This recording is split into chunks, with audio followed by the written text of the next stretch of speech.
Good evening, everybody. This is part 3 of our first Chessable series. And tonight we have a very special guest. It's Jurica. Jurica is with me today, and he's going to chime in if I'm talking nonsense or if he just has to say something in general. So, Jurica, how are you today?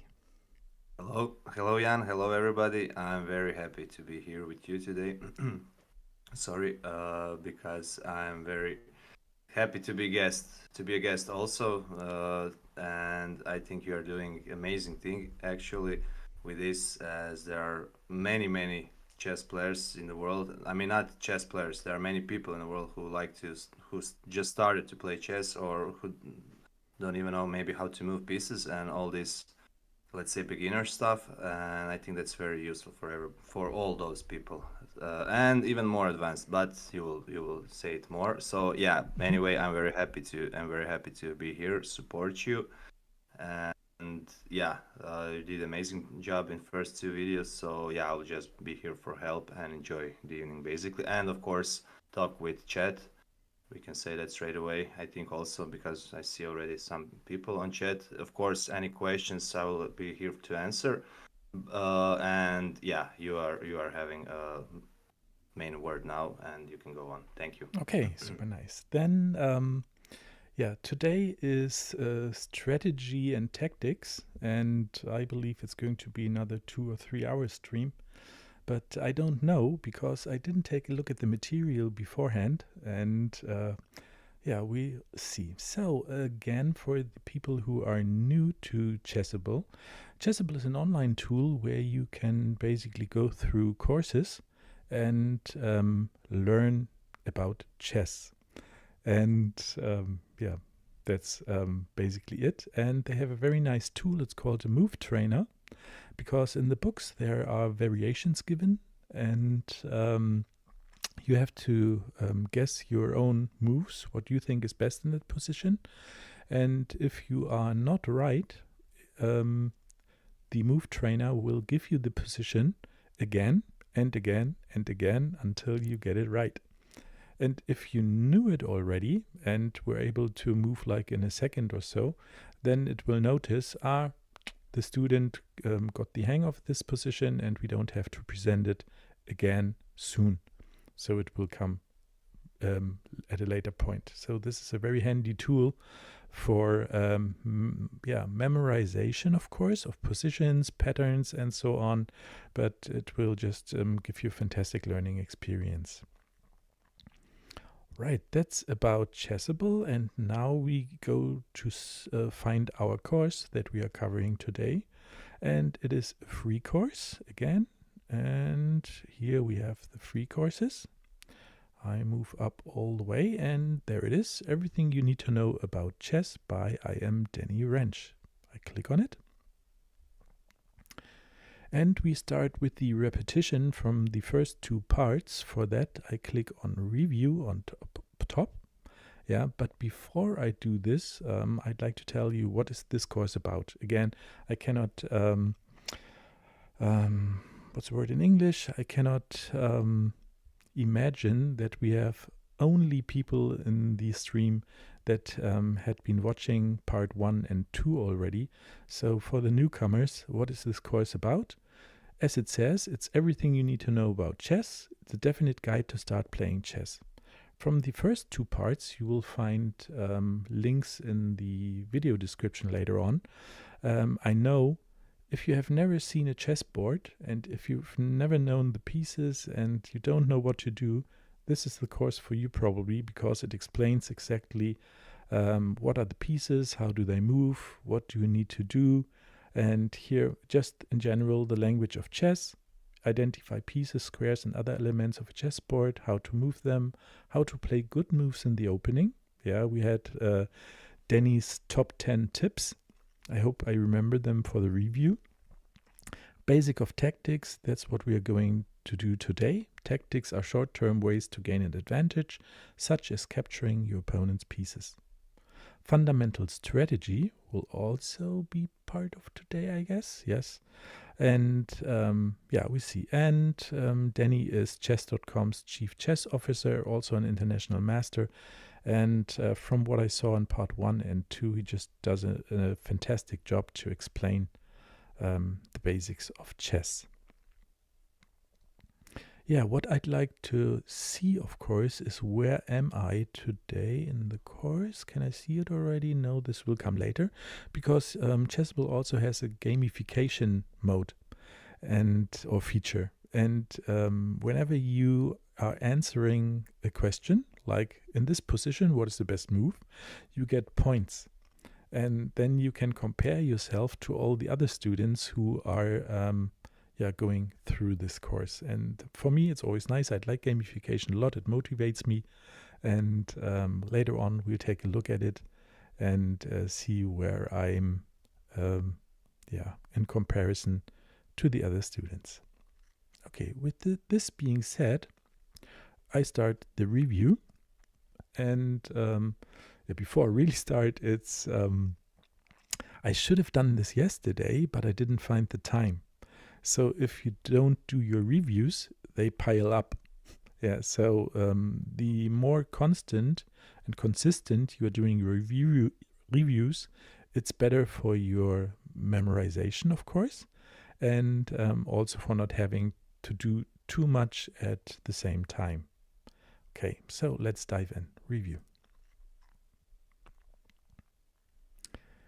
Here, it says 36 variations to review. What have we been covering in part 1 and 2? New to Chessable, Introduction, Learning the Game, the opening, and today is Tactics and Strategy. We have 22 variations to cover. And if I scroll down all the way, we see that Cold Free Octopus is still number 1. He did the most work and has 1 million points already on this course.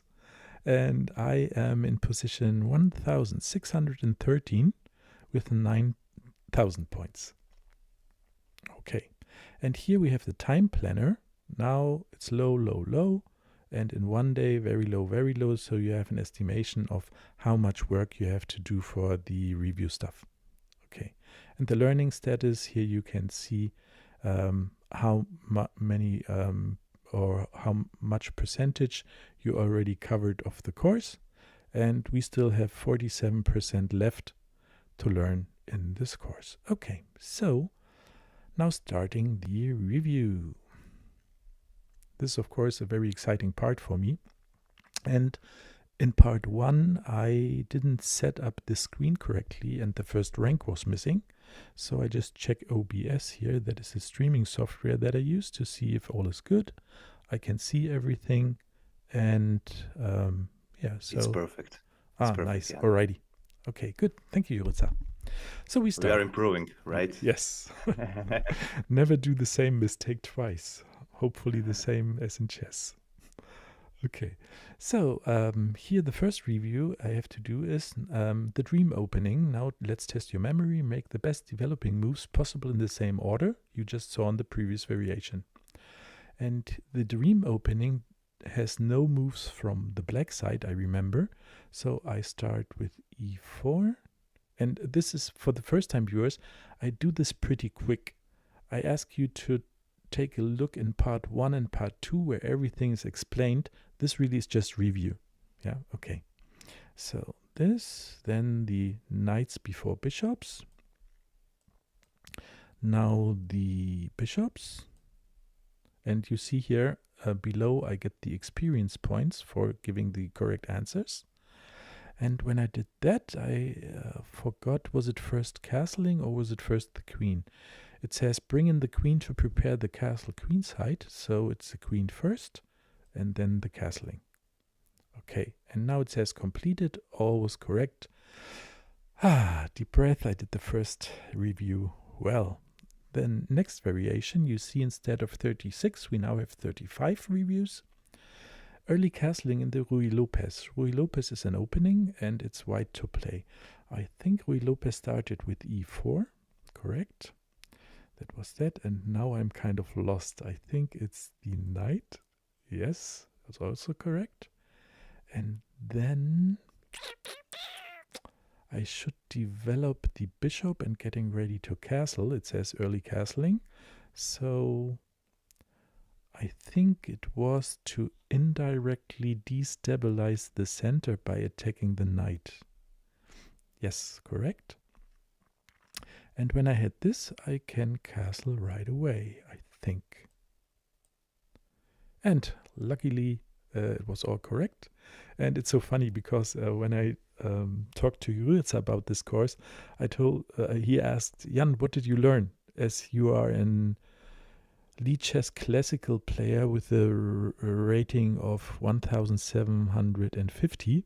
Did you learn something in the course? And I told him, yes, I learned openings because I have no opening knowledge. So that's by the way, is since you mentioned my name, that's by the way a Berlin defense. That's you should know that. a Berlin That's defense? yes, that's Berlin variation of Ruy Lopez. Main move is a6 actually after bishop b5, Uh-huh. but this is very famous Berlin defense. Okay.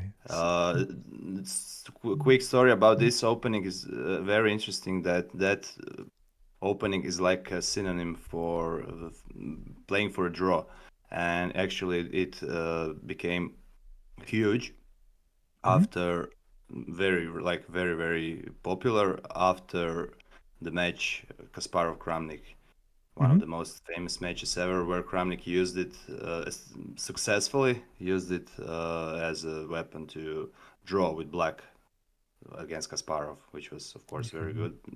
So Berlin defense, anyway, very Okay. popular, and yeah. Okay, so Now we know that. here we see the difference between an international master and a beginner student, as I would call myself. All right, thank you. Just a coincidence, nothing else. All good, all good. Okay, so having done this correctly, we go to the next variation, and here it's the Queen's Gambit. I know it's d4. Then I need to offer the Gambit. He declines. And now I need to do something. I remember that I should play on the queen's side, so I go with a knight. That's correct. And now I don't know. Was it something with the bishop? I really don't know. The good thing is the program will let me know if I make a wrong move. So okay, sorry to interrupt again, but okay, here you have few options anyway. Here you have few lines, like cd5 is exchange line, I think, in Queen's Gambit, or what's the name, but cd5 is the move. I play cd5 and bishop g5. I guess it's knight f3 here. I would help a little bit. f3. cd5 is just one of the bringing options. out the other knight. Yeah, that's correct. That's probably that's the main move. That's the Okay. but there are other moves also. Yeah. Okay, okay, let's go. And it's an alternative here. This is also nice in Chessable. It knows there are several good moves, and it doesn't give you a good move as wrong because the program says we need this move. It gives you an alternative, and you know, okay, I could have played this, but the program wants another move. So what is the other move that is correct, maybe? Is it developing the bishop or... No. But if I go pawn e3, it would restrict my bishop on c1, so that's probably not it. Can I bring out the bishop right away? I really don't know anymore. Oh my goodness, I'm so bad. I see, I just do moves that I think could be correct. So same thing, destabilize the center indirectly by bringing out the bishop. Yes, it was correct. Same thing as in the Ruy Lopez thing. Okay, and now they want me to do another move, and now I think it's a knight. It's again an alternative move. So can I play e3 now? Why not? Yes, correct. And sometimes I hope they would stop with the variation and say all correct, but they just keep on going, and I need to find out what's next. So next thing then is now the knight. Yes. Okay, and that's the variation of the Queen Gambit that's used here for the beginners. Okay. So it's a repetition, not an explanation.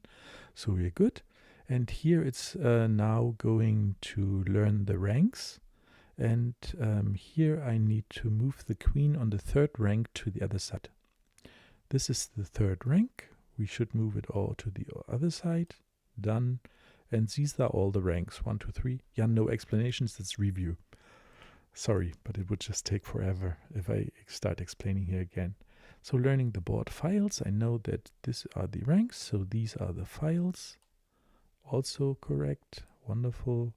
Learning the diagonals all the way to the other side, that's also correct. Now getting to know the squares, I need to put it on the D5 square. D5 is here, all right. Next variation. Now to the A2 square. All right. And if you don't know why this is correct, take a look at part 1. It's explained how the queens move, the rooks move, the king moves, and so on. So this is just review. It's all good. Can I ask you something, Jan? Yes, please, go ahead. Sorry. Something not very related to this, but I'm very curious now. How much did you learn about all these things? I have a question. Like, could you say a color of the square of the certain square without looking at the board?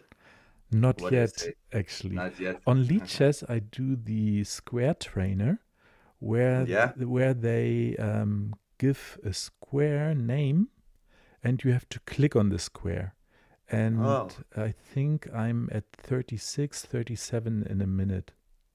No, in Wow. 30, I didn't even. no, in 30 seconds. They give you 30 seconds, and you need to do as many as possible. And my record is something 37, 38 in 30 seconds. Wow, interesting. Yeah, interesting. All kind of ways to practice now these days. I didn't even know about that. Yeah, but I also would like to learn the colors of all squares, because it's kind of nice for calculation, I believe. Will come with practice, I guess. Okay. Yeah. So F7, all right. And I like that you ask the questions in between, Jurica. It's really good for me. Let's I'm practice. sorry to interrupt sometimes. Sorry to interrupt sometimes. I will jump in when I have something like maybe let's say interesting to say, or I think it's at least I think it's interesting. So yeah, just go on. Thanks. Okay, here we have the knight, c6 works. e3. Yep. And black rooks capture. Okay, capture, done. Promotion to a queen, also good. What is check? Genau, check is if I put an attack on the other opponent's king. That was good. Now checkmate is if I don't explain, I just move, because in part 1 and 2 it has been explained. Okay, escaping check. Here it's take, correct. Then scholar's mate is this one, good. And fool's mate is this one, also okay. Then how can white deliver checkmate in one move? Checkmate, good. Then special rule en passant, check. Okay. And if you have no clue what I'm doing here, I really ask you to watch part 1 and part 2. It's all explained with video and everything. Okay, special rule to a castling king side, done. Castling queen side, done. Okay, castling's early. White to play. Was there something special here? No, it was not. I can just castle, because the fields I have to move over are not in check, my king is not in check, and the pieces have not been moved before. All is good. Review 1. The knight is the trickiest piece. In this position, what is the best knight move white has? Okay, I remember this because I did it before and I know the explanation. That's good. Then here, how can white checkmate the black king in this early stage of the game? Okay, checkmate. And the king is saved. Do you remember the special rule of castling? Yes, I do. Is it the same thing that I just said before? I think it is. Yes, correct. So we have 5 more or 6 more reviews to go. And you see these are the ones that are left, and they will just be closed if I did one correct. Okay. Leave the queen at home. White to play. I'm luring the queen out. Queen comes out. I'm forcing the queen away. A very unfortunate move because I can give an absolute pin. What an absolute pin is, we learn right after the review. It's all good. And Scholar's Mate, black to play. Black to play. Don't try Scholar's Mate. Ah, that was this one here. Okay. I force the queen to go away. And then it was it d5 right away or first the knight? I don't remember anymore, so I try the knight first. Was correct. And then the explanation here is given. We read it in part 2.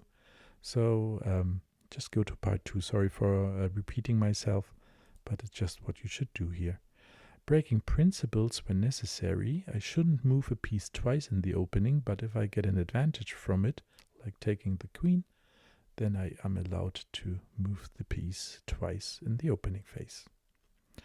Review 1 again. Which move simultaneously prepares castling and develops a piece to control the center? It's this one here. The bishop on f1, and if I give check on b5, I can be forced away. So I have to move it twice, so I put it to d3. And that's correct. Points were given, and now I can castle.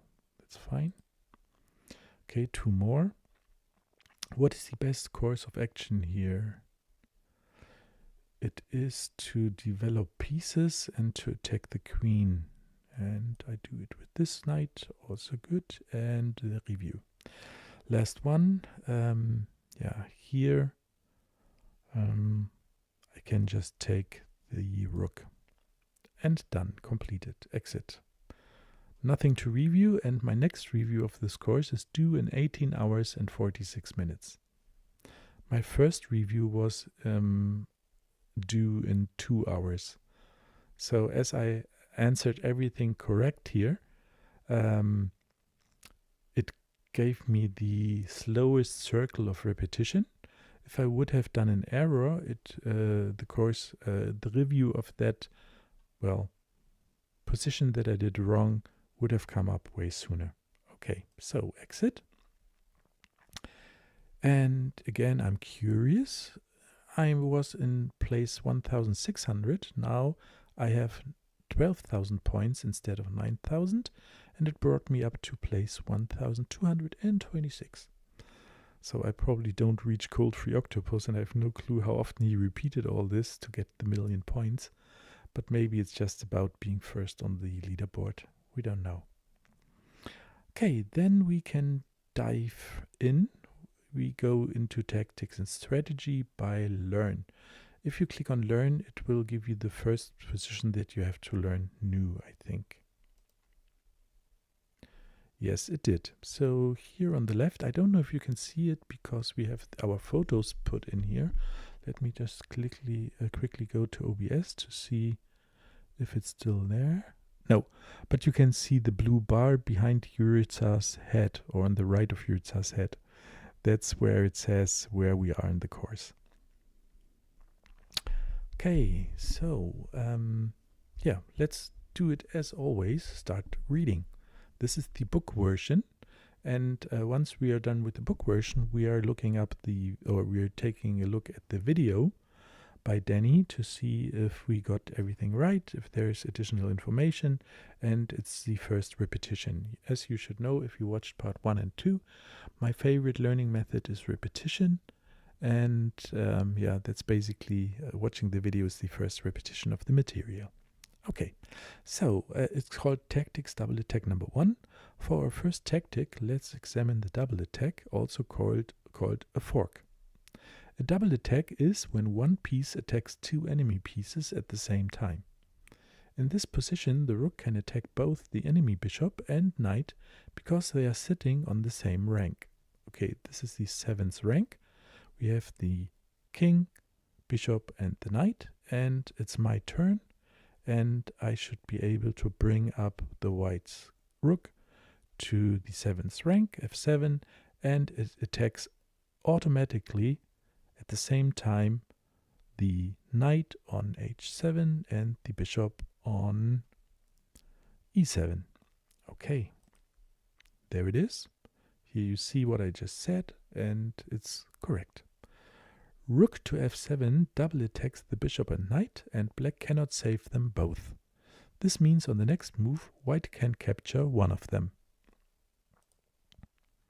Now I'm asked to give my opinion of the best move, and I read what was given, and I know, of course, as you do too, here f7 is the correct move. Then they also think that repetition is kind of a nice learning method, so they asked me to do this 3 times to get it into the short-term memory until it is in the long-term memory.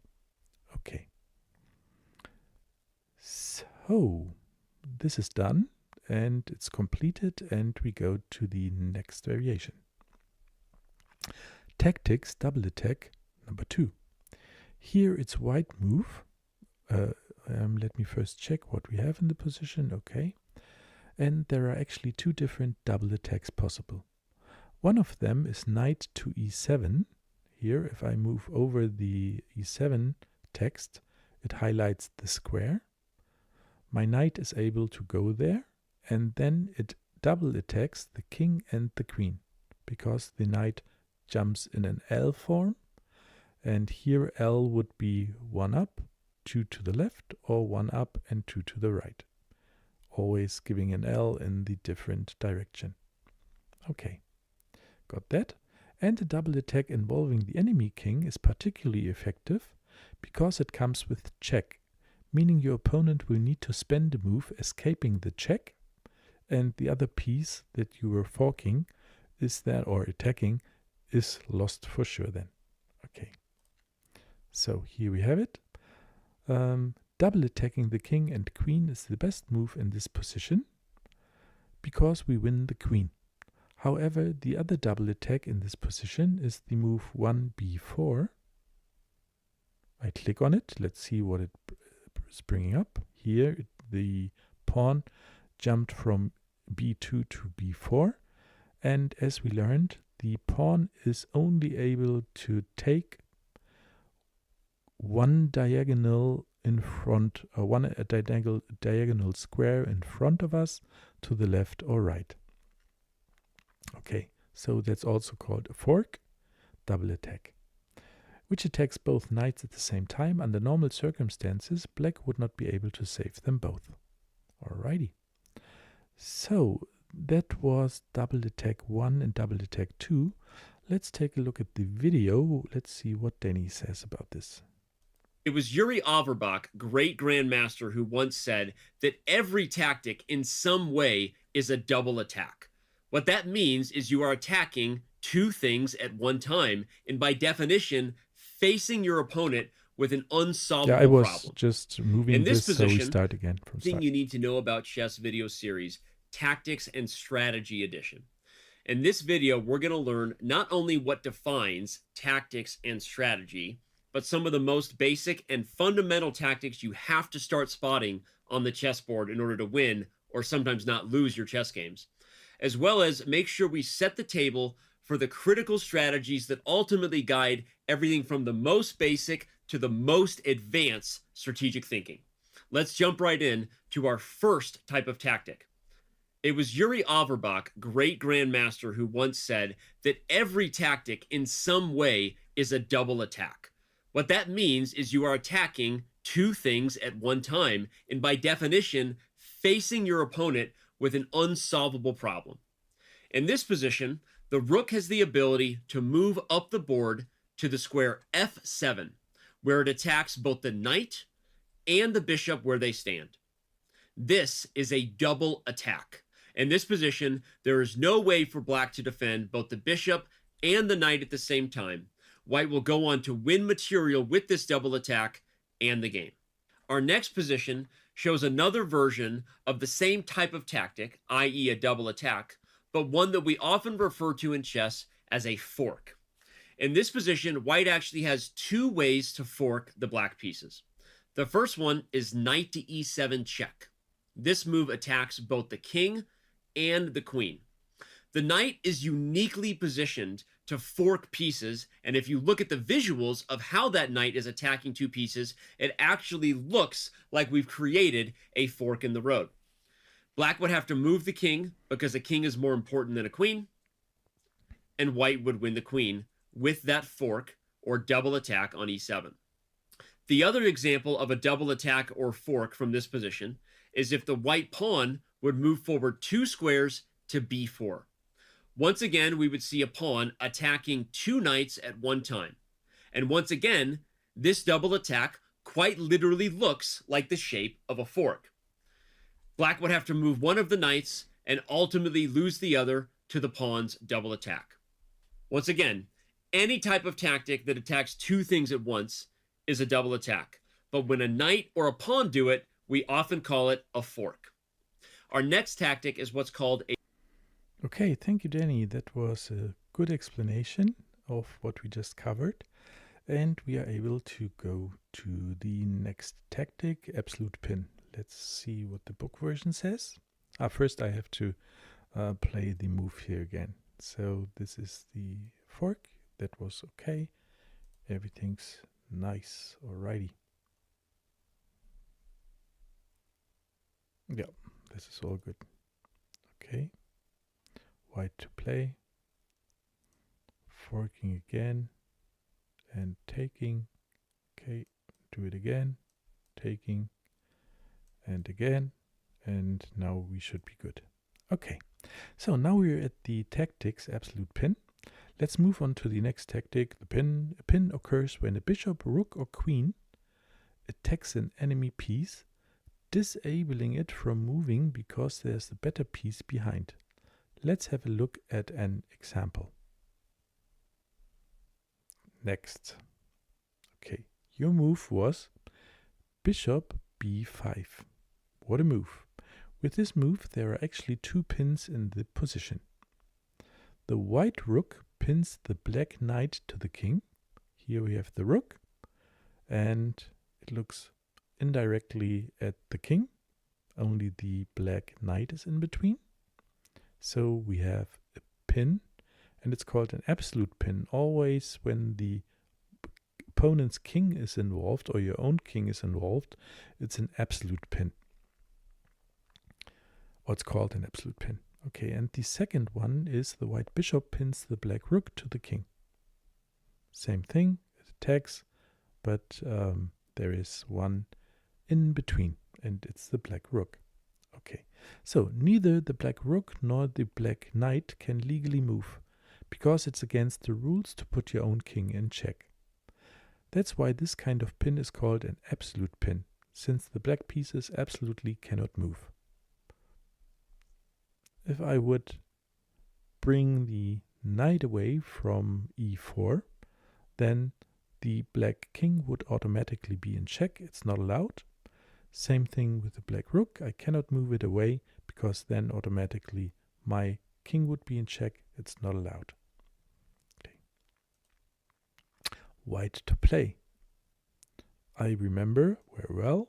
So double pinning.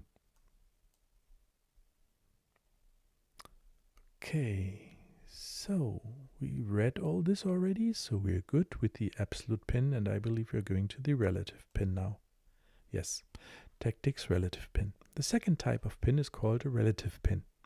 Let's see what it looks like. Next. Okay, again, a bishop move here. You move bishop g1. The bishop attacks the knight, and this time the enemy queen sits behind it. It's not the king this time. In this position, it would be a bad idea to move the black knight Though not illegal, in some rare instances it can be a good idea to move pieces in relative pins if they create a strong counter-attack. So here I am allowed to move the knight away because my king is not in check if I move. Yeah, but then I would lose, of course, the queen. Okay, white to play. Yup, got it. And here it moved away. I took the queen. However, in most positions, like this one, if the knight were to move, we would simply capture the queen and likely win the game. Next, white to play. Take. If you remember, the bishop is 3 points and the queen is 9 points. So it's good. Take. White to play. Here again, the repetition. Yes, and take. Ooh, pinning, taking. Okay, good. Yeah, there's another relative pin, so we'll also cover this before we go to the video. Relative pin in the Queen's Gambit. The Queen's Gambit opening features a relative pin like we just saw in the early stages of the game. Do you remember how it goes? Oh, there it is again. Let's see. So the Queen's Gambit was d4. I shall not move. It's just a question. Okay, so white grabs the center with the queen pawn on the first move. White to play. It's a nice review basically of what we just did in part 2. Okay, then here I offered the gambit, as I would call it. Black played d5, opening up for the black bishop, covering the center more or less.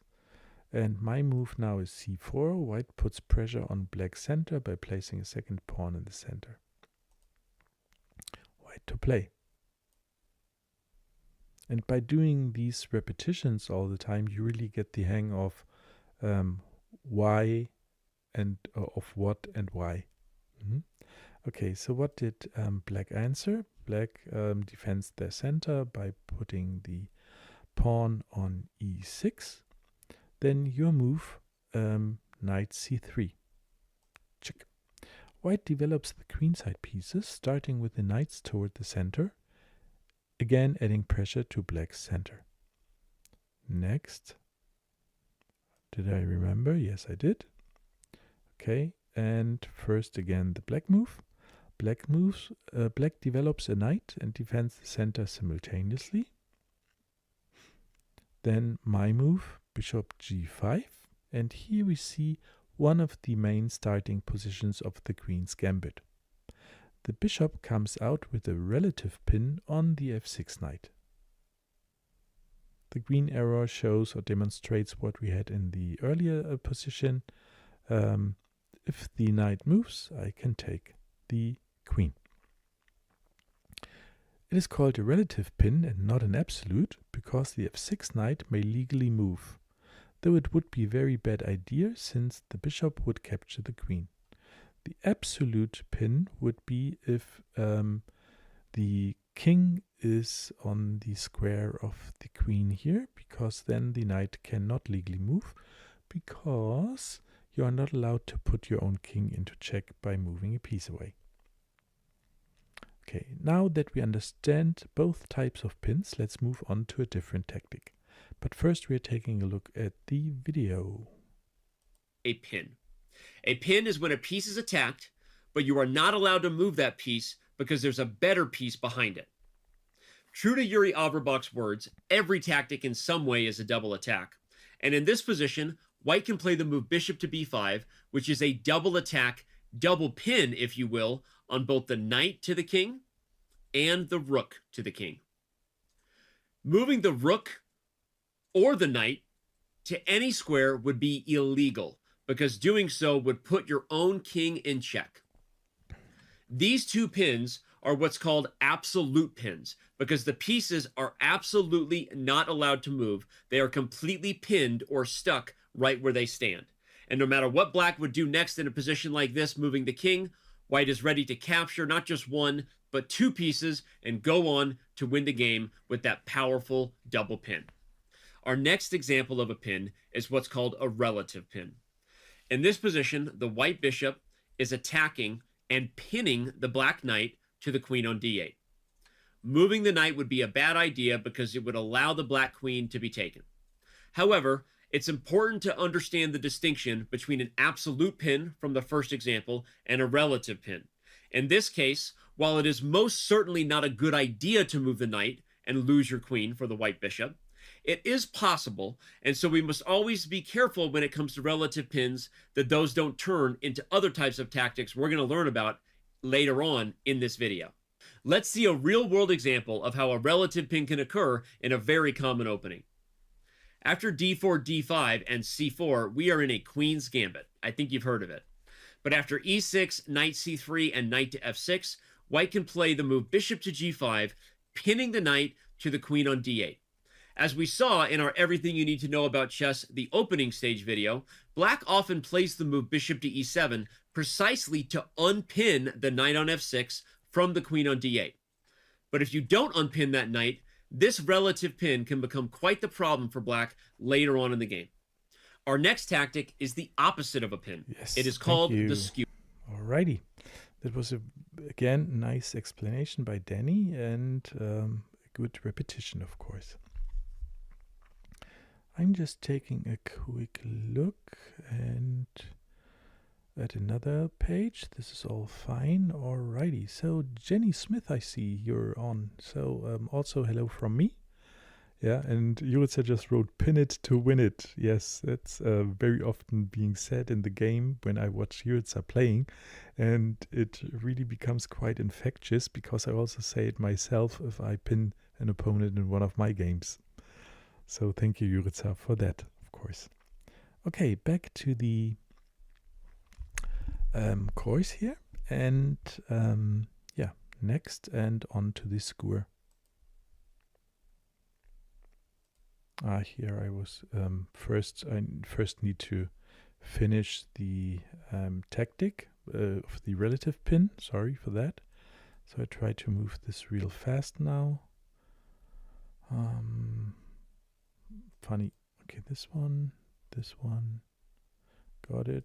That one, this one, that one. All right. And just in case you have seen chess players on the world championship level playing their games and wonder why they need 1 minute for the first 25 moves, it's because, well, they did it like I did, but just for other openings, which are much deeper knowledge of the moves, of course. Okay, so now we're at the skewer.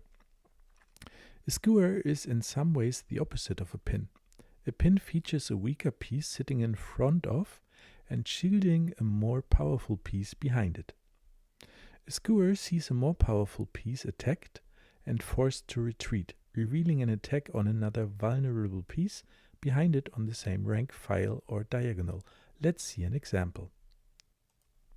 Okay.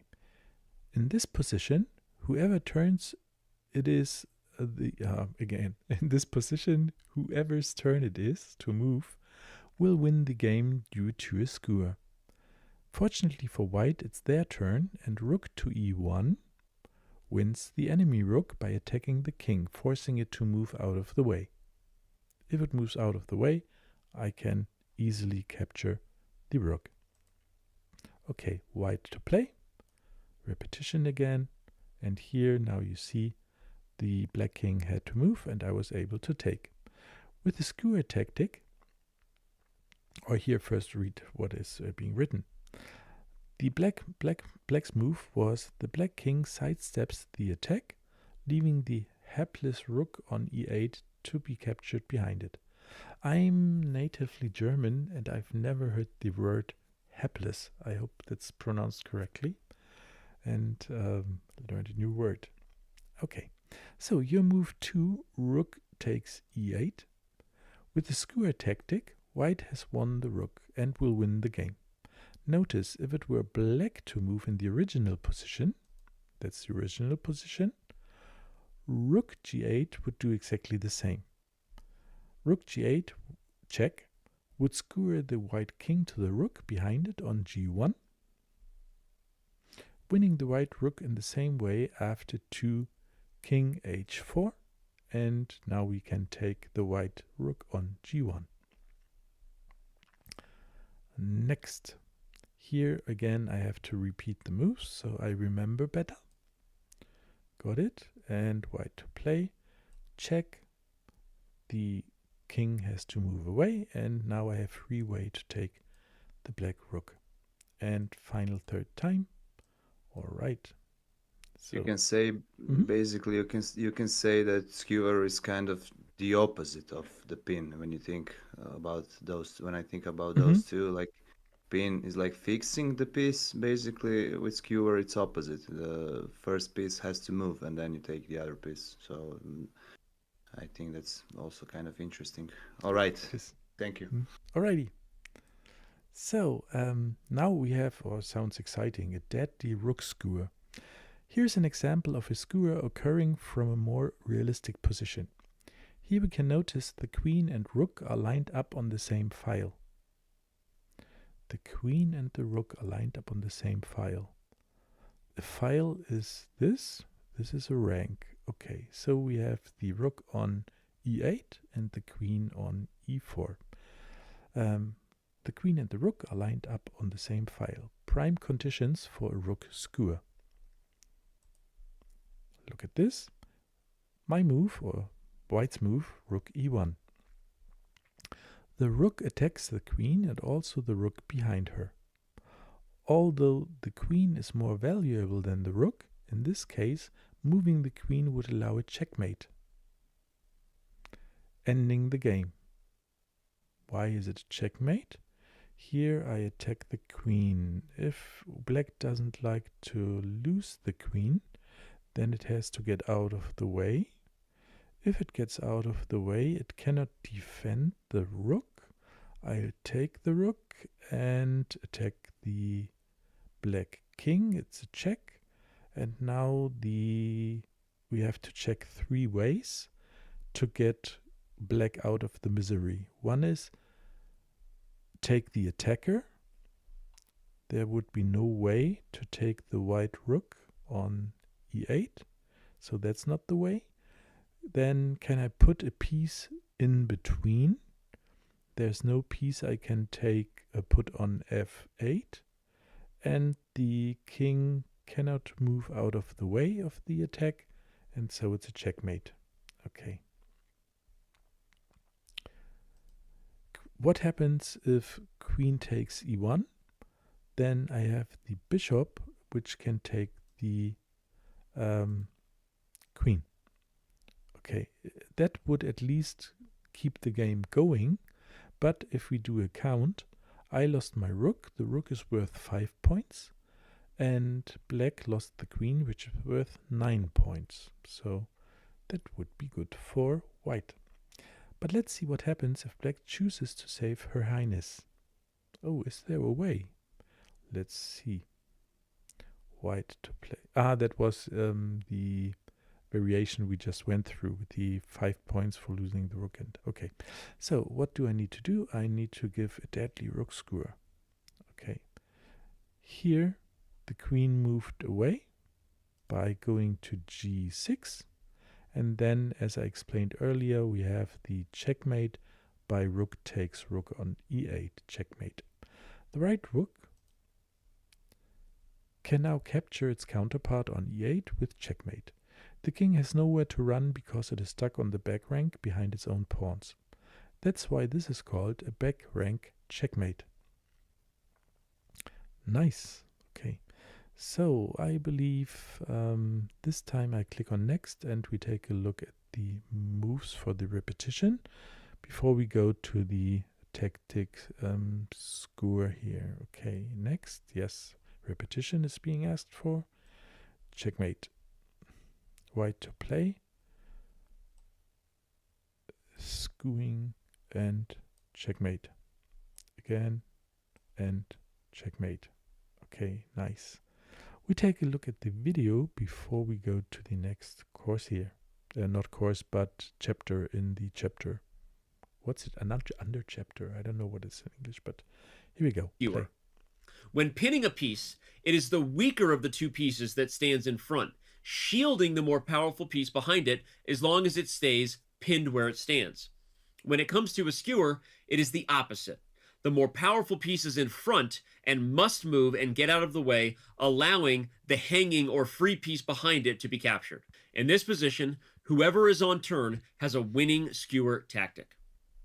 If white plays the move rook to e1 check, the more valuable piece in the king has to move out of the way, allowing the rook behind it to be captured for free. This is a skewer. If it were black to move, the move rook to g8 check would return that favor to white. The white king would have to move, and the black rook would capture the free rook on g1 before going on to win the game. Our next example of a skewer is from a slightly more realistic position. Here, white has the opportunity to attack a more valuable piece and win a piece for free behind it. Can you see what it is? The move rook to e1 for white skewers the queen and rook along the e file. Obviously, black could choose to lose the queen for free, or at least for a trade on the next turn, but likely the queen wants to move herself to safety. However, doing so would allow even worse consequences to occur. Rook takes e8 is not only winning a rook due to the skewer, but actually checkmating the black king where he stands. This is called a back rank checkmate, because the king is self-trapped by his own pawns along the back rank. Instant replay reveals all was good for white. We played a skewer tactic of the queen and rook. The queen chose to find safety rather than fall for her army, and white wins material because of the skewer tactic and ultimately back rank checkmates the black king. Our last example of a skewer occurs... Okay. Thank you, Danny. And I loved how he did the instant replay by moving the pieces slower, like in a sports broadcast. So very cool. Okay. So then we continue. And by going to the next variation. Okay. Skewer, the infamous endgame skewer. Before we move on to the next tactic, let's see one of the most infamous skewers that can arise from an endgame. Here we can imagine black has just promoted their h-pawn to a queen. And on the last move, now it's white's turn to do the same. Only this time, because of the unfortunate placement of the king in the center of the board, it comes with a deadly skewer. Let's see if it really does that. Yes, it does. Promoting the pawn to a queen gives a diagonal check to the king, forcing it to move out of the way, revealing an attack on the queen behind him. Very well shown with the green arrow and the highlighting in red. Okay. And by the way, this happens quite often, I think. When I play these endgames, it's always a hassle of counting the squares. Who is first on the back rank to promote? Yes, exactly. I was just wanted to say about that also, like that's very common in practice. So that's a perfect point that you said. Yeah, but like pawn rushes in pawn endgames very often. It's just one move. Yeah, great point. Alrighty. Pawn rush. Need to learn the term also. Okay.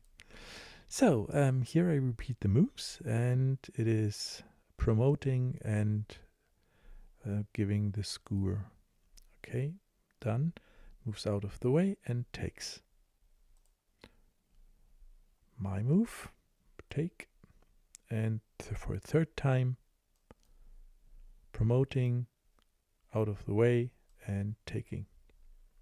And now it's the third time. Okay. Okay, well done. Next variation. It's discovery. But first we are taking a look at what Danny said before we go to the discovery. As the final position of what was truly an epic pawn race in the endgame. Remember the rule we learned in the first video of the Everything You Need to Know About Chess series, that if a pawn reaches the other side of the board, it can promote to anything it wants. In this position, white on turn means that you can promote this pawn to a queen, which skewers the king and queen along the longest white square diagonal on the board.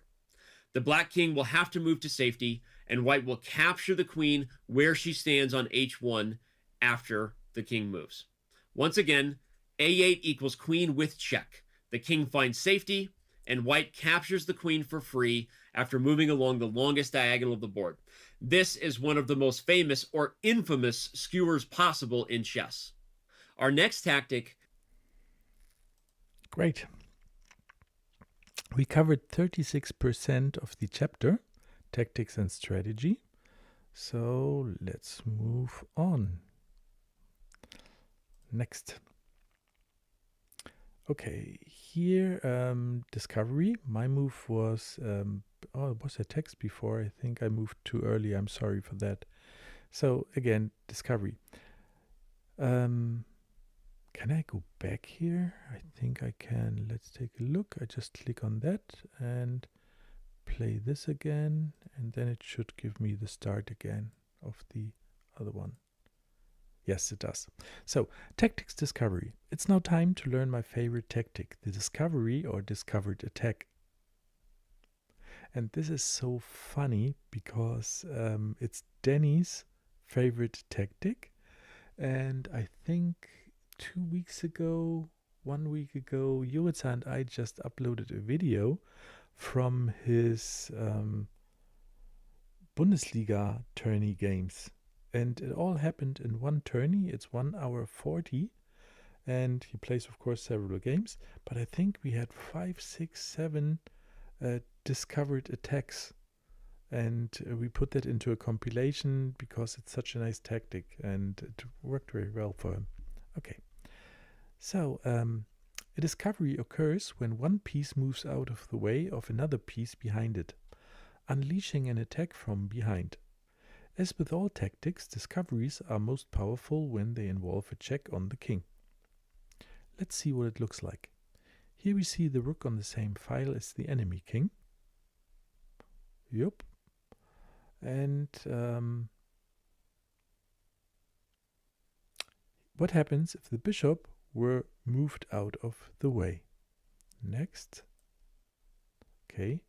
We move the bishop to f5. Attacking the queen, and while doing so we also have a check on black's king. Let's see. Moving the bishop anywhere would result in a check by the rook. However, it's important to consider the best squares for the bishop to go. Bishop to f5 attacks the queen. This way, once the black king escapes check, we can win the black queen and eventually the game. This would also be true on bishop g2 check. Not by the bishop, but by the rook. After which we win the queen in the same way. Nice. Righty, what shall I play? I think Chessable asks me to play f5, but I will play g2 and probably get an alternative move. Yes, alternative. So I now go here. Works. Now we win the queen and the game. White to play. Again. Chuck. And notice how the repetition works. Usually it asks for one move first, and once you did that correct, then it goes to 2 moves in a row. And so it's, again, very nice for learning. Good. Now we are at discovery, but be careful. It can be easy to move the bishop to any old square, revealing a check on the king. However, it's important to always pay attention and choose wisely. Despite appearances in this position, there's only one discovery that wins the queen. Here I'd like to take a look for myself what it is.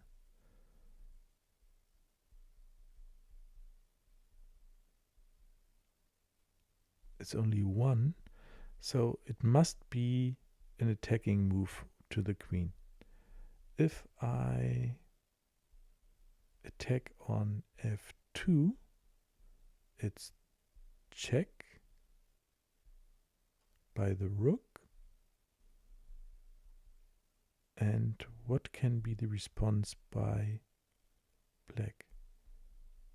Ah, I get it. All right. So it's nice because if I go to attack the queen on f4, the black queen can just get rid of the check-giving piece, the attacker, and yeah, then basically black is better and wins the game. So let's see how the explanation here goes. Your move, bishop f2, check. Yes, this way the queen's attack on the rook is blocked, and we can cleanly win the queen on the next move. We would be in for a rude awakening if we had chosen bishop b4, check. Because after 1, queen takes e1, check. Black escapes check by capturing our rook and wins the game. So always pay attention to your opponent's move. And I think every chess player, regardless of the strength, is guilty of disregarding the opponent's options. Next, white to play. Here we learned that this is the correct move. Okay, and now take. Take. First the right move, then take. Check. Take. Got it, it's completed. Alrighty, so we have a last section for the discovery. Let's see what this is about. It's called turning the tables on a relative pin. In some cases, a relative pin can become a discovered attack. This sounds more interesting than what we did before. Let's see. In this position, the white bishop on g5 has the knight on f6 in a relative pin to the queen. Why is it a relative pin? Because it's not the king behind the attacked piece. Because then if the piece would move away, it would be check, and that's not allowed. Normally it would be very bad to move the f6 knight, since the queen would be captured behind it. However, let's see an exception. Oha. The move was knight g4 check. Oh my, the knight hops into enemy territory with check, and the king must move to escape it.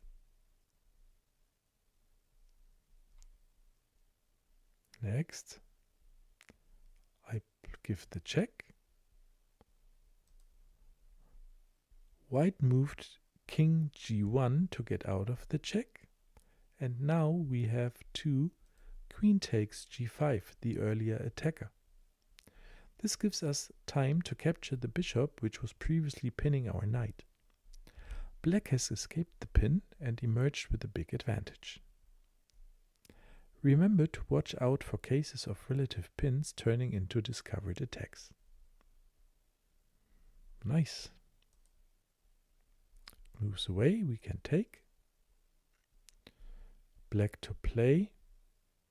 We have the relative pin, but we can force the knight to the king to move away, and then we can just take the earlier attacker. Okay. Got it. Before we go into the checkmate support mate number 1, we again take a look what Danny says, but first I take a quick look here. This is all okay. And one of those.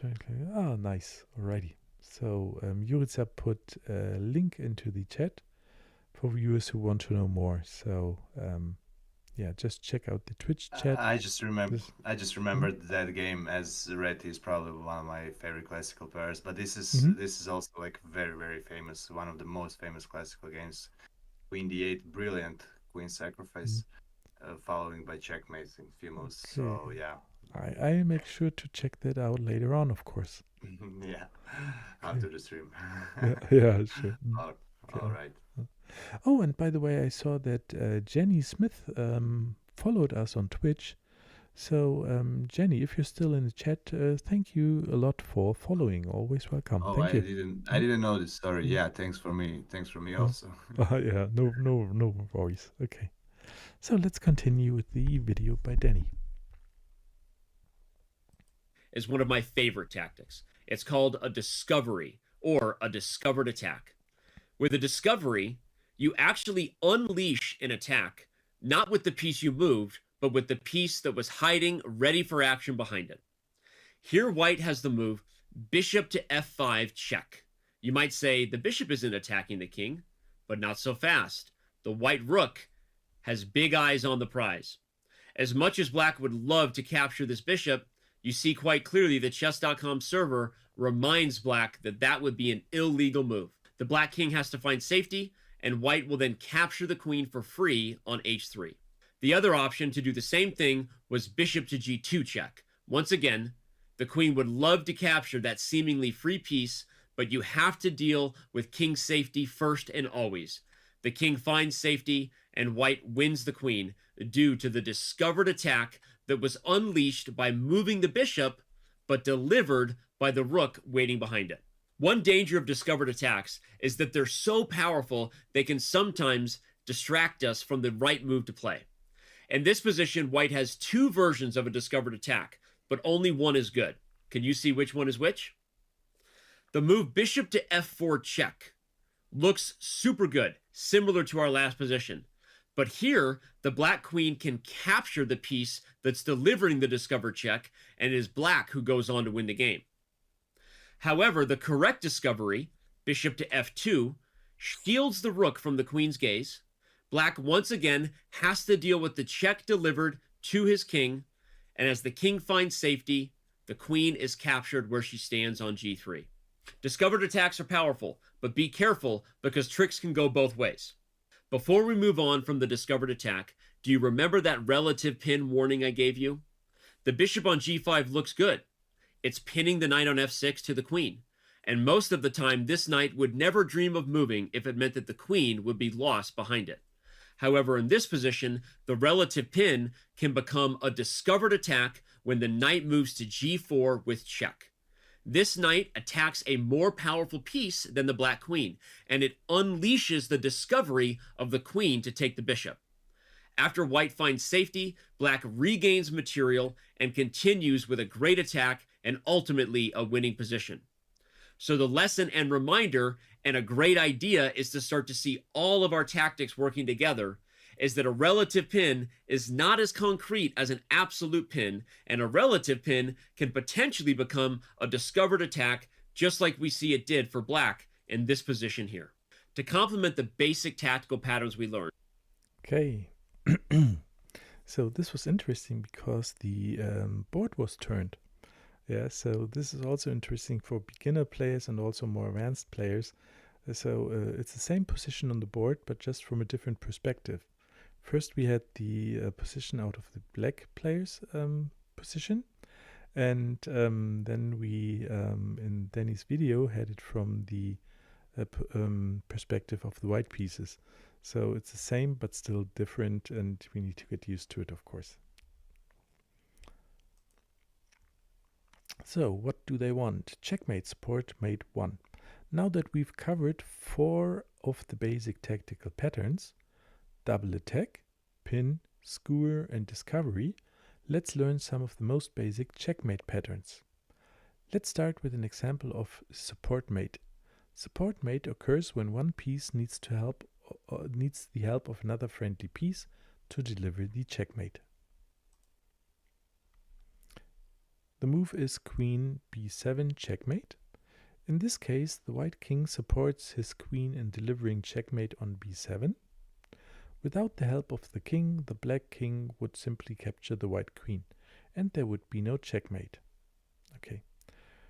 I believe this is the first time that I hear the term support mate. I of course know this mating pattern, but it's just new to me with the name. Okay. White to play, checkmate, white to play checkmate, and white to play checkmate. Okay. So, next is number 2. Any piece can help give mate as long as it protects the checkmating piece on the checkmating square. Let's see the knight help the queen give support mate. Next. Yes. This time the white queen gives checkmate on e7, and thanks to the knight, the enemy king cannot capture her nor escape, resulting in checkmate. Pretty much the same as before, just a different piece supporting the queen here. Okay, check and mate, checkmate, checkmate. Good. So, number 3, finally, here we see a more practical example of support mate. This time the bishop supports the queen in delivering checkmate. Can you see it? Can I see it? Where is it? Here we have the bishop. The bishop is having an eye on h7. And if the queen goes to h7, the black king cannot move away. We cannot put something in between the queen and the king. And the king cannot also not take because the queen is supported by the bishop. All right. There it is. The bishop all the way from c2 on the other side of the board helps the queen give checkmate to the helpless king in the corner. There's nowhere for it to run, and the queen cannot be captured because of the bishop's protection. Good. Again, playing checkmate, checkmate, checkmate. Next variation. So, back rank mate. Moving on from support mates, our next example shows a back rank checkmate. This occurs when the castled king is trapped behind its own pawns and attacked by an enemy queen or rook along the back rank. Okay. Keep this in mind, and just to stay within the system we are covering the course here, we will have to watch the video for support mate 1, 2, and 3. Let's go. Fork, pin, skewer, and discovered attack, we're going to learn some of the basic checkmate patterns. This basic checkmate is called support mate. It only works because the piece is supported by another to attack and deliver checkmate. It doesn't always have to be a king supporting the queen. Here the queen can move to e7, attacking the black king, checkmating it where it stands because it finds support from the white knight on d5. And our final and perhaps most practical example for support checkmate is this position. White can actually take the pawn on h7 with the queen, checkmating the black king where it stands. And can you spot which piece is supporting it? All the way across the board, the bishop along one of the longest diagonals supports the first lady to get the job done. Our next basic checkmate pattern is one that I previewed earlier in the video. Okay. And what I really like is that just 2 days ago, we were learning how the pawns move and the other pieces move. And now we are already into different tactics. And yeah, it's amazing how fast actually this course brings you to a level where you are basically able to play chess on a decent level if you learned everything and if you remember everything and if you're paying attention to what's happening on the board, of course. Okay, back rank mate. I read again. Moving on from support mates, our next example shows a back rank mate checkmate. This occurs when the castled king is trapped behind its own pawns and attacked by an enemy queen or rook along the back rank. Checkmate by rook e8. The rook heads for the 8th rank to give checkmate. Since the king has nowhere to run, no piece can block the check nor capture the rook. This kind of checkmate is extremely common, so always look for opportunities to give back rank checkmate and watch out not to fall into it.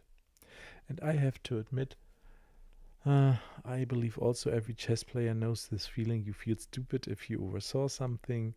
And the back rank checkmate, if it happens to you, to me it feels like the worst because it's so easy to see and still sometimes is overlooked. And when I was a child learning it, I was always extremely happy if I would could give a back rank checkmate to my opponent, and was feeling really sorry for me if it happened that my opponent gave it to me.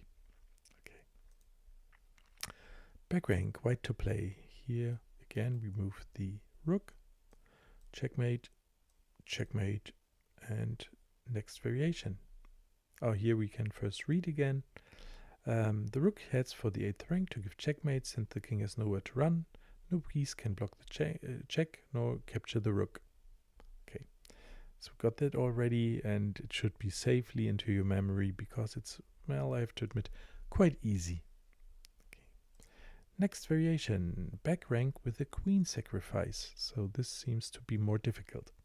To illustrate how important the concept of checkmate is in deciding the game, let's look at an example involving a heavy material sacrifice. In this position we have two pieces, the rook and the queen. We have a rook and a queen, we have a rook and a queen, but I believe it's white's move, so we are talking about white's rook and queen.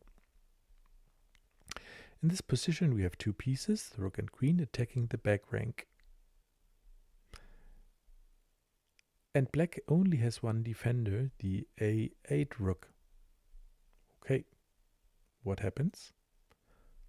The queen moves. You move one queen b8, check. This means we can sacrifice the queen for the greater good of delivering checkmate and winning the game. How does this work? I first give it a check. Black moves or takes the queen. Black must accept the sacrifice to keep the game going. And now I just take with the rook and deliver checkmate. The rook flies. The rook flies in to give the knockout blow along the back rank. Once again it's checkmate because the king cannot run as he's hemmed in by his own pawns. And there's also again no other piece on the board that can move in between, and we cannot take the attacker or the piece giving checkmate. Okay, here we go for the repetition moves. Okay, I remember this very well now. And we got it, and we're taking a look if something happened in chat. No, that's all fine. Okay, again, if you have questions or tips, just give it to me and we see how to follow up with those. So we take a look at the video by Danny. Let's go. With one of our skewer examples. Here white can play the move rook to e8 checkmate. It's checkmate because the black king, as I've highlighted, is trapped on the 8th rank with his own pawns, keeping him stuck where he stands. Our second back rank checkmate example reminds us that checkmate is more important than any amount of material. White spots the weakness along the 8th rank and plays queen to b8 check, a queen sacrifice. After rook takes b8, rook takes b8, the black king is trapped where he stands, once again hemmed in by his own pawns. Tactics are how you ultimately win chess games. You now know several of the most important tactical patterns, and you've even seen a couple of the fundamental checkmates to help you get the job done when it matters most. But it was the world champion Mikhail Botvinnik who said, tactics are the servant of strategy. What he meant by that is that you have to understand the right strategic plays and how to get your pieces in their ideal strategic posts in order to achieve good tactics. Strategy is a topic that is impossible to cover, especially in a beginner video. However, we're going to try to help you understand some of the fundamental strategic concepts, how to recognize some long-term weaknesses in both your own camp as well as your opponent's, and at least put you in position to speak the language of strategy so that you can start to get your pieces in good spots in order to achieve good tactics. Let's dive in. Oh, interesting. Okay, so it's strategy now. And yeah, let's see what's in the book. Okay. Yeah, it's a different text than what Danny said, so I'm going to read it. Strategy outposts. Tactics are necessary to win material and therefore win the game. However, former Soviet world champion Mikhail Botvinnik said tactics are the servants of strategy. By this he meant that in order for good tactics to appear, your pieces must be on a good square. Achieving this requires knowing where your pieces belong and some understanding of how to get them there, despite your opponent's best effort to stop you. Chess strategy is incredibly deep and even mysterious, as by no means is our grasp of chess strategy complete, even at the highest level. For instance, the strongest chess-playing programs, powered by artificial intelligence, are far superior to any human. In this section, we will aim to teach some of the fundamental strategic concepts to help you understand how to put your pieces on their ideal squares, so that the tactics in the position are more likely to favor you. In this position, White has a huge advantage. To understand why, let's move our knight to the center of the board to what we call an outpost. Okay, center of the board, the center were these 4 squares. This one is taken. A piece of your own army cannot take its own piece. So it's knight d5. And that's called an outpost. And I believe it's going to be explained why it's called an outpost. Let's see. Yeah, it's this move, correct? So, an outpost is a square that's an ideal perch for a white, often a knight, from which to control the board undisturbed. A square is an outpost if it is A. Supported by a friendly pawn. 1, 2, even in this case. B. Unable to be attacked by an enemy pawn. For that, the pawns here must have been on c8, c7 or c6. But this one is already on c5. So this pawn from this file cannot attack the knight. And the same thing goes for the file, the e file. Okay, so no pawn can attack the white knight. In this position, the d5 square is a dream outpost for the white knight. It is supported by white pawns, and the adjacent black pawns are already moved too far to attack it, what we just said. Even though knights and bishops are both worth 3 points, this knight on its ideal outpost is worth far more. The knight attacks black's pawns, while the black bishop is a passive defender. Furthermore, a big threat in this position is for the knight to capture the pawn on b6. If white were to recapture, or our a pawn would promote to a queen, shown by the green arrows. Let's see what that would look like. Knight takes b6, a takes b6, a7, king c7, trying to rush to the promotion square. Not in time, and the promotion happens, and white wins with the extra queen. Nice. White to play. I'd like to create the outpost, and now I try to learn stuff here. It is an outpost if my piece is supported by a friendly pawn. That means a white pawn in this case. And if it cannot be taken by an enemy's pawn.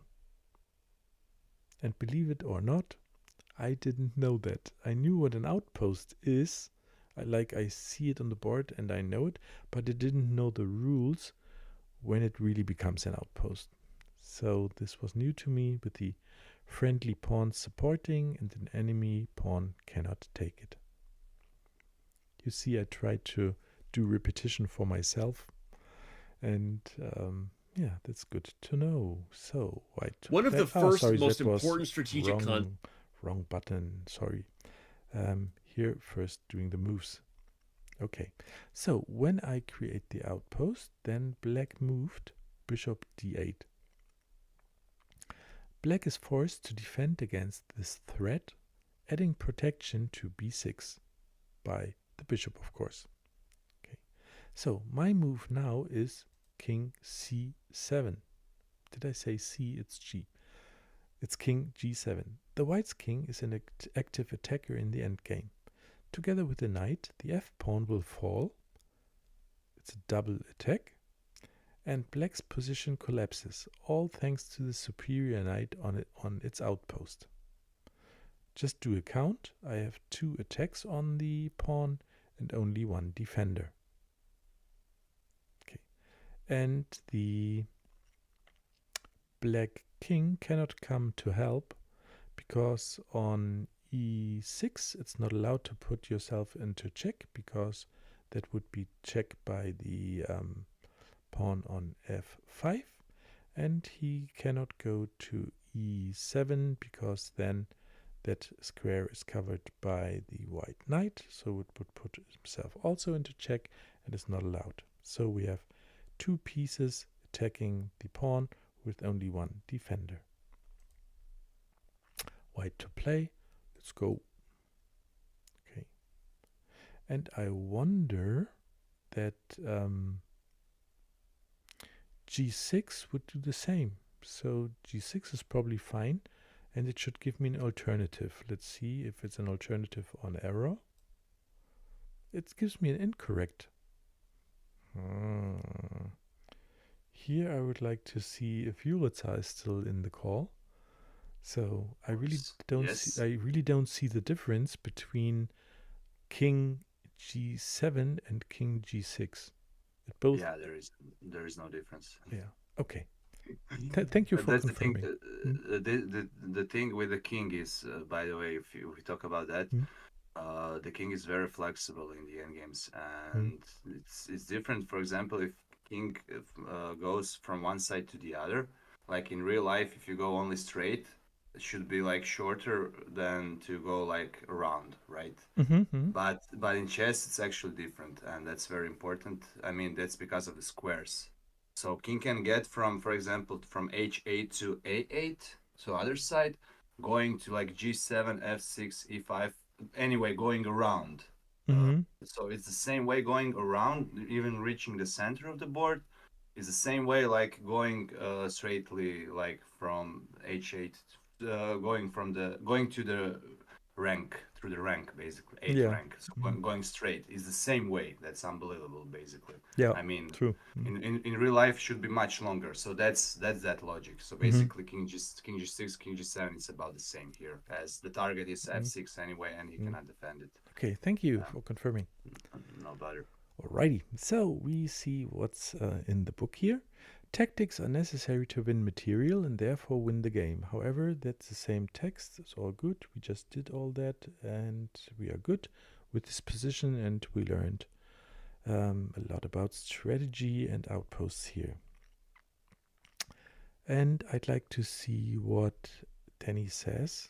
Let's go. Concepts is to get your pieces on more powerful squares than your opponent. There may be no square more powerful than what is called an outpost square. In this position, the d5 square is available to the white knight. An outpost square is a square that can no longer be attacked or defended by an enemy pawn. This knight might as well be worth the entire board. Knights might be worth 3 points to start, but I don't think I would trade this knight for anyone. This knight not only attacks, but dominates everything about the position. And when you consider that the counterpart black bishop, also technically worth 3, has almost no moves to stop the white from dominating, this bishop might as well be worth 1 point because it kind of looks like a big pawn. There's actually a threat in this position with the right strategy of knight to d5. It is to capture the b6 pawn, because if black captures back, white can play a7 and a8, getting a new queen. Because of that, black has to play the move bishop to d8, where it guards both b6 and f6. But in comes the white king to g7, and with threats like knight takes f6 check, where a big trade will ultimately land white an extra pawn on its way to becoming a queen, black resigns right in this position. A knight on a dominant outpost square can completely control the game. Looking for strong and weak squares like this in both your own and your opponent's camp can help you achieve good tactics. The second thing we can look for when it comes to having good... Okay, let's go on. And yeah, here I have to repeat the moves, of course. So that was this one. White to play, outpost, and double attacking the pawn, outpost, outpost. And again, congratulations. Remember when I said there's a gamification mode in here? This is not really gamification, but I set a goal for myself that I would like to spend 1 hour on Chessable every day. So whenever I achieved the goal to stay 1 hour on Chessable, learning chess, it tells me, great job, keep it up. And that, again, motivates me, of course. So thank you, Chessable, for giving the congrats. Okay, so we are going to the next section. It's strategy, active piece versus passive piece. It's always better to have more active pieces than your opponent. By definition, a piece that is further in the enemy territory and or attacking key squares and pieces is active.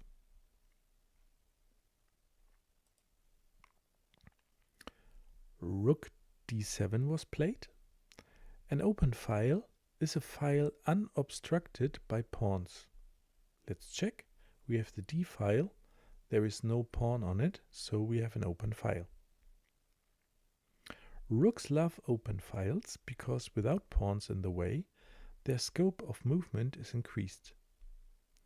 In this position, the white rook makes great use of its control of the open d file by moving into black's camp with an attack on the f-pawn. Right. White to play, and I remember those one move questions are always so easy, but when it becomes like 5, 6, 7 moves, it's kind of more challenging, of course. So I played this one. What did black play? Black played rook f8. Black has no better option than to passively defend.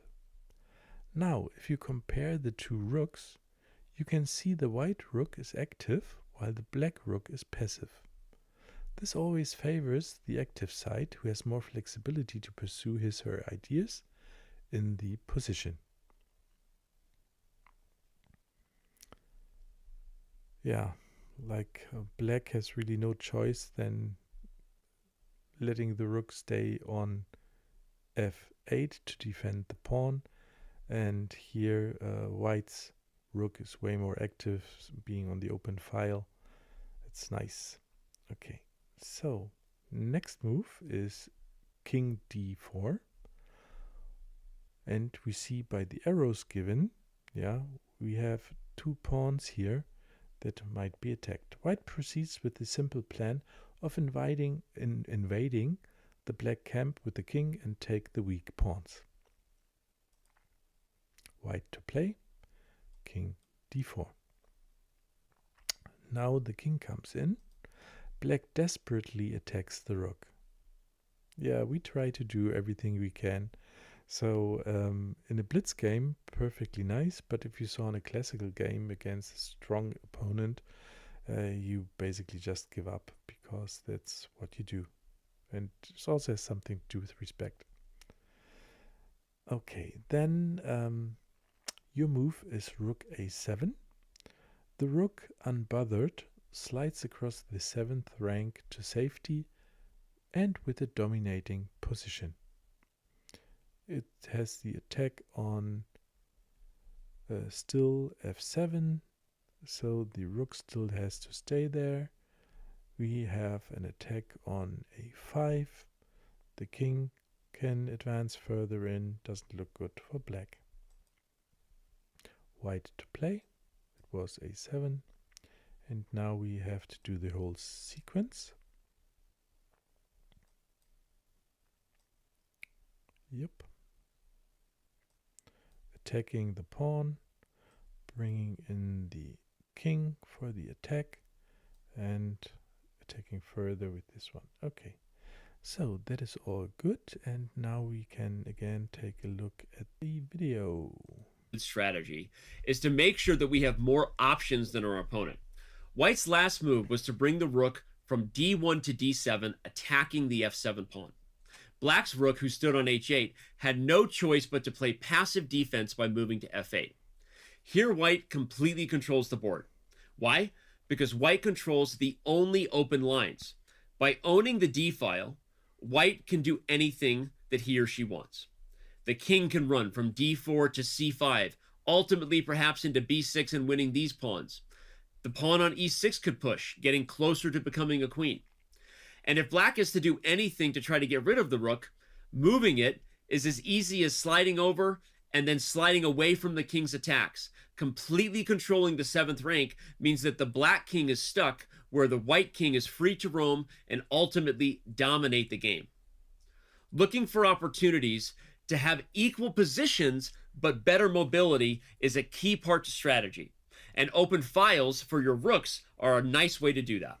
Pawn strengths and weaknesses are some of the most important. Okay, we are now at sorry, we are now at 82% that we covered of the chapter, and let's go into the final learning material. Here it's called pawn weaknesses. A huge component of chess strategy is identifying weaknesses because they can become targets. Pawns are the weakest and therefore most often most vulnerable targets in the chess game. Let's define a few different types of pawn weaknesses. Okay, they are all marked by different colors, and let's see what they are. Doubled pawns, 1. Highlighted in green, a7, a6. Doubled pawns are bad because they step on each other's toes and cannot defend one another. Unlike the white pawns on a2, b2, a healthy pawn structure is usually composed by pawns which are able to fluidly move up the board side by side and help each other along the way. Doubled pawns, therefore, are more vulnerable to attack because they cannot defend each other. Remember, a pawn takes by moving, well, upwards or in front of it, one square to the side diagonally. Yeah. Here, there's no way that they can defend each other because they cannot take by just going one square in front of them. So that's the reason why they are weaker than the a2 and b2 pawns. Then we have isolated pawns, highlighted in red. An isolated pawn is one that can never be supported by a pawn next to it. Here, since the c and e pawns are both absent, c pawn is not here, the e pawn is not there, yeah, it cannot be supported by another pawn, which makes it weak. The d pawn is isolated because the c pawn and the e pawn are missing, and therefore a target for an enemy piece. Makes sense.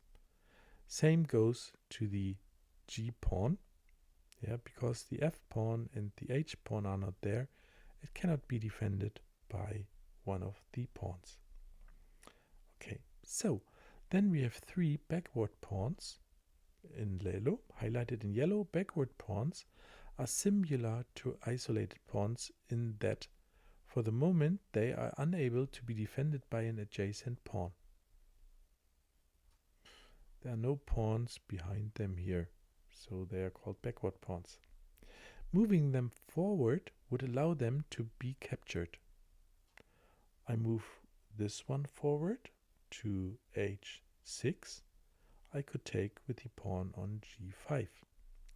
If this one moves forward to f6, I can also take, again with the pawn on g5, one square in front diagonally. That's the rule here. Okay, because they are immobilized by the white g-pawn, you may even consider the white g-pawn more valuable than the black h, g and f pawns combined. Backward pawns are particularly vulnerable to attack because of their immobility. Okay, so we continue and see what's coming. Okay, that's it. As Danny said, to cover strategy in a beginner's course is almost impossible, and he just wanted to give very basic strategy information. And I think he did that really well by covering the outposts, active and passive pieces, and pawn weaknesses. So let's see what he says about this in the video. But before, I always like to take a short peek into the chat just in case, and of course also to see how many people are in the call. So while that is done, I'll just go to the video by Danny. Long-term strategic concepts in chess. Learning to recognize and speak the language of pawns will not only help you be better with the little pawns, but also with the pieces playing around them. In this position, there are several pawn weaknesses for both sides. Your job is to simply take notes and learn to speak the language of pawn structure. Black has a set of doubled pawns. Doubled pawns are any two pawns on the same file. Doubled pawns are not good because unlike the white pawns over here that can move forward one square at a time, helping each other with defense and attack, doubled pawns are stuck, unable to defend each other, unable to help with any concern they might have, and frankly, stepping on each other's toes the entire way up the board. The next pawn weakness to be aware of here is what's called an isolated pawn. White has a pawn on d4 standing all alone. An isolated pawn is a pawn with no pawns on either of the adjacent files. There's no e pawn or c pawn to protect the loner on d4. Isolated pawns can be double attacked by rooks on open files, by knights and bishops on squares and diagonals, and are some of the weakest pieces on the board. The last pawn weaknesses that exist in this position are backward pawns. Both the f7 and h7 pawns are backward.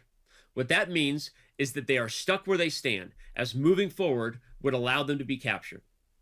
You could argue in this position that the single white pawn on g5 is worth more than the entire three black pawns on the f, g, and h files.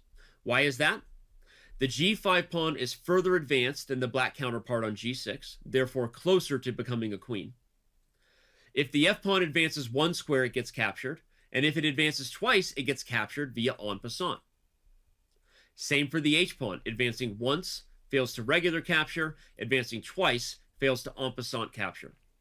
Because of that, both the f7 and h7 pawns are backward where they stand, and they are considered terrible weaknesses for black. In summary, you have doubled pawns, an isolated pawn, and backward pawns, all weaknesses to become very familiar with and learn to spot in your own chess games. Congratulations, you did it. You now know more about basic tactics and strategy than 99% of people who will ever learn to play the game of chess. You can use these tips and patterns to play and win chess games on chess.com today. So stop watching the video and get after it, and I'll see you around on chess.com. Thank you, Danny. And we, of course, have to do the review positions here. And now comes the big test of the chapter. And let's see if I paid attention and am able to give the correct moves. Review number 1. In this position, white's pieces are more active than black's, but black is attacking white's bishop with the pawn on h6. Should white retreat the bishop, or is there something stronger? I see something stronger. And we learned that there is the tactic called double attack or forking. So if I move the knight on d5 to e7, I have a double attack. I attack the king and I attack the knight simultaneously with the knight. It's called a double attack or a fork in this case.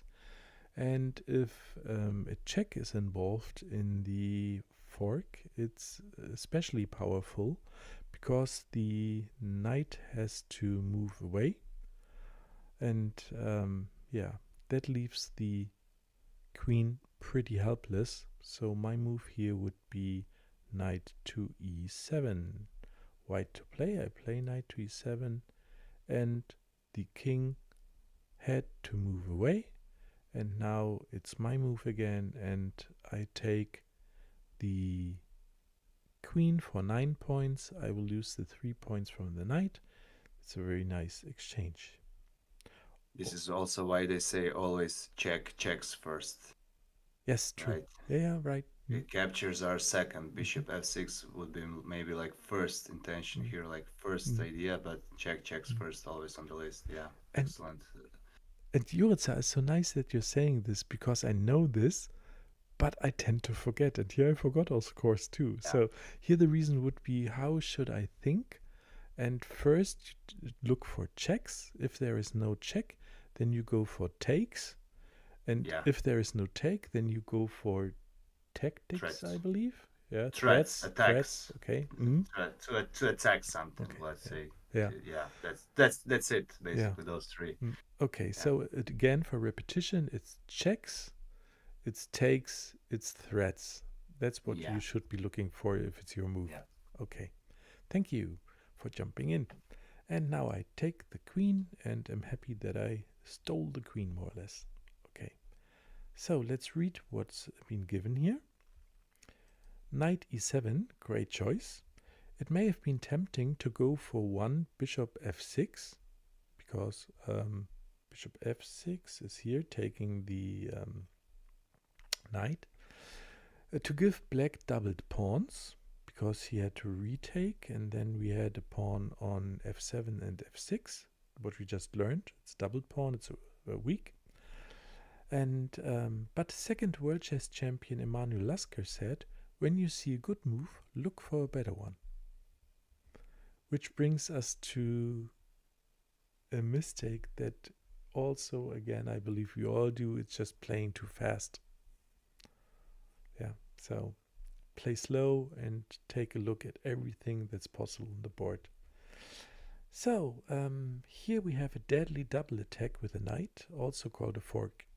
In this case, it's a royal fork because the king and queen are both under attack at once. Black is in check, and after the king moves away, the queen will be taken. King h8, we saw this, knight takes the queen. Whichever piece black decides to take now, white will have won a queen 9 in exchange for one piece 3 and should win easily. Okay, review number 1, check, it's done. Next one. White to play and put the attacking potential of the knight and queen duo on full display. So it's white to play, and I should do something with the knight and the queen. And as Jurica just said, we should take a look, is there a possible check? And I see one check, and that is queen to e8. And is it a checkmate? Let's check. Can we take the attacker? The only piece that can take the queen would be the king, but we have a supporting mate, I guess, because the knight is supporting the queen. So that's not allowed, and we are having a checkmate because of that.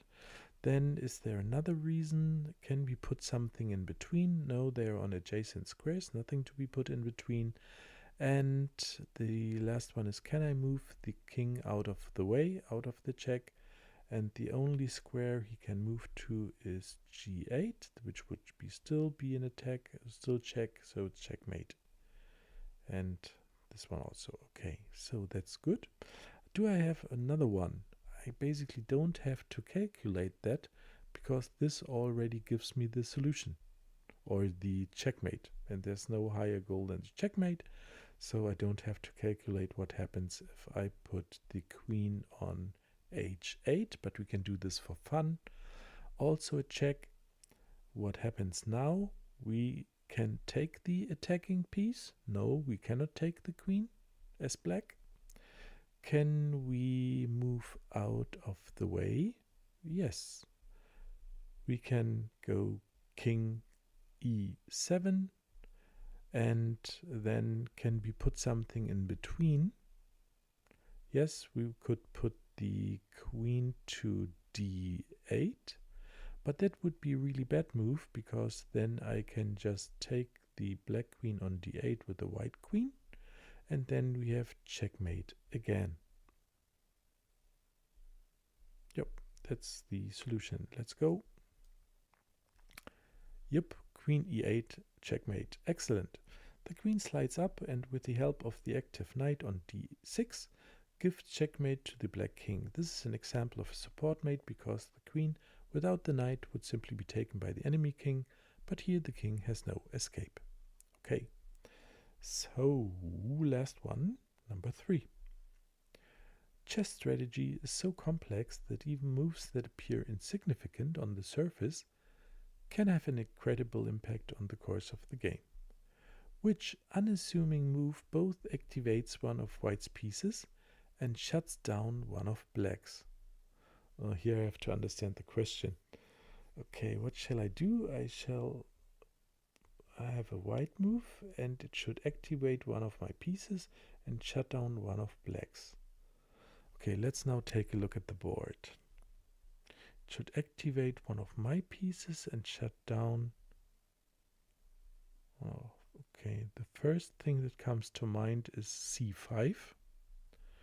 Because if I put the pawn on c5, the black bishop is like very inactive, can basically do nothing, and is just restricted in movement. And I attack it, so it has to move. It cannot be taken, because that would be a bad exchange for black, because I have the supporting pawn on b4. And so the bishop had to go back to a7, where it's even more useless, I say. Okay. And by bringing the pawn up to c5, I would activate my bishop on b3, because then it has the diagonal a2 to g7, and indirectly attacking the king if there wouldn't be the pawn in the way on f7. Can I see something else? Because if you see a good move, I just learned, take a look for another one, or for a better one. No, no, no, no, no, no.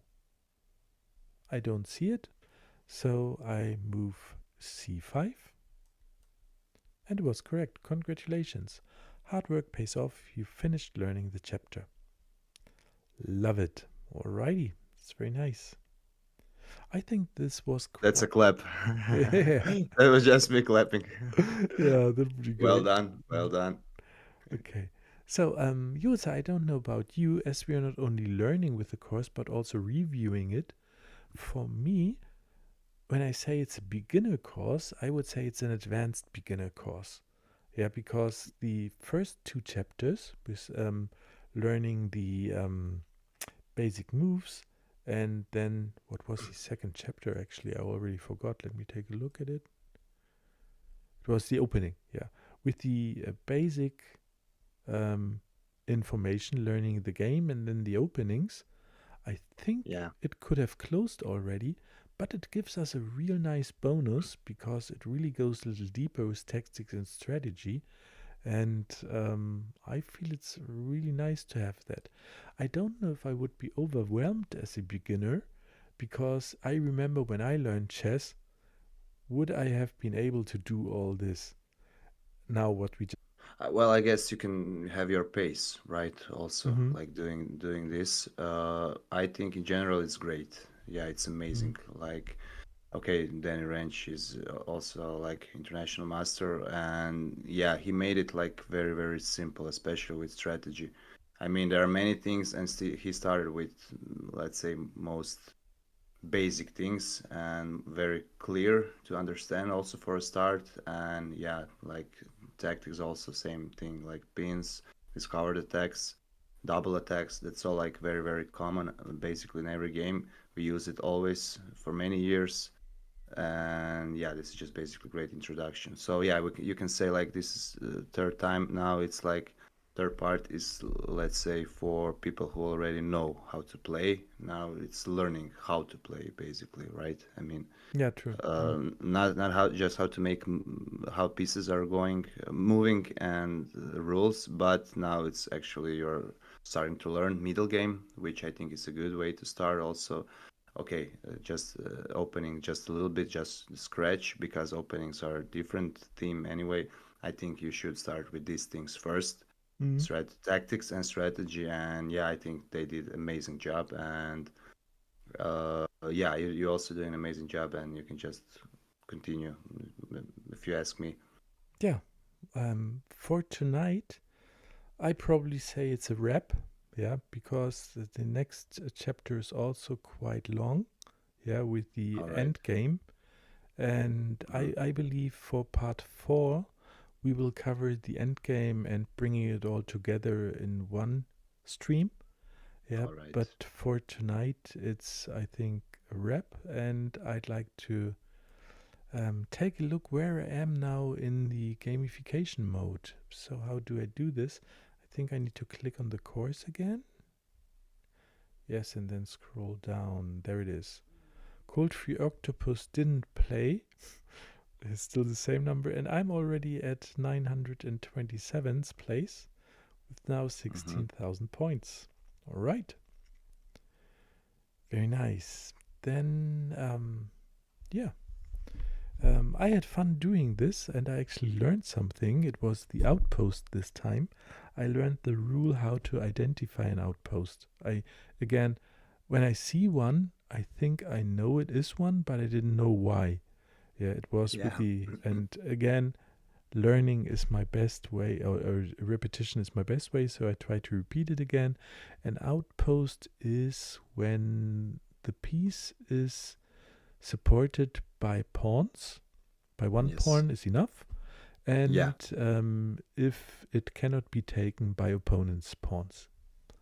Exactly. Okay, nice. It's opposite when you don't have outpost. Hmm? When your opponent actually has an outpost, then you can say you have a weak square. You'll also say Hmm? like weak and strong squares. Yeah, if you have an outpost, it's a strong square for you. Hmm? If opponent has an outpost, that's a weak square for you. You have Hmm? a weak square in a Yeah. position, and long. That's strategy. That means like long term speaking. Mm-hmm.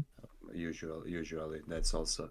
I would just add to all that maybe like uh, main difference. And I mean, and okay, it should be obvious, I guess, at this point. Mm-hmm. Tactics are more concrete stuff, like more long sorry short term strategies, more long term, more like planning, Mm-hmm. building a position. And tactics is deciding basically positions. That's why for what I learned today is I know Botvinnik is one of the most famous coaches ever, but I didn't know this Mm-hmm. one. Where he said that how he says like strategy is no tactics is the servant of the strategy. Yes, correct. Mm.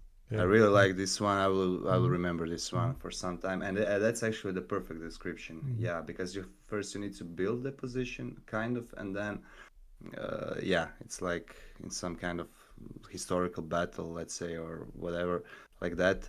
You have to prepare first things, right, and then it's a fight or some kind of battle, right? Mm-hmm. I mean, preparation also in other sports, also like preparation for the game, Mm. like is the thing.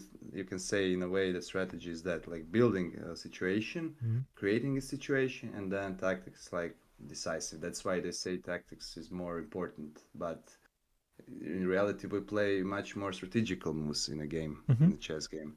So all that is basically connected, and that's why it's so interesting, because it's completely different. But you cannot play chess well with just one, right? I mean, you have to be all-rounded player. Let's say you have to understand both, and with that also, of course, comes later openings. You learn endgames, and that's about it. Yeah, but those are all like huge topics. Yeah. And yeah, I today first these 2 hours I really enjoyed your explanations. I think you had amazing pace and all the great examples. Okay, using Chessable also, of course. They are the best probably in the world now when it comes to teaching chess, all kind of levels, right? So yeah, I think people who are starting to learn and who are, let's say, lazy to download apps, or I don't know, do it by yourself, maybe like people who just like to watch and learn, this is like perfect. This Mm-hmm. series is perfect for them, and I think you did an amazing job in these three parts, and looking Thank you. forward to next one basically.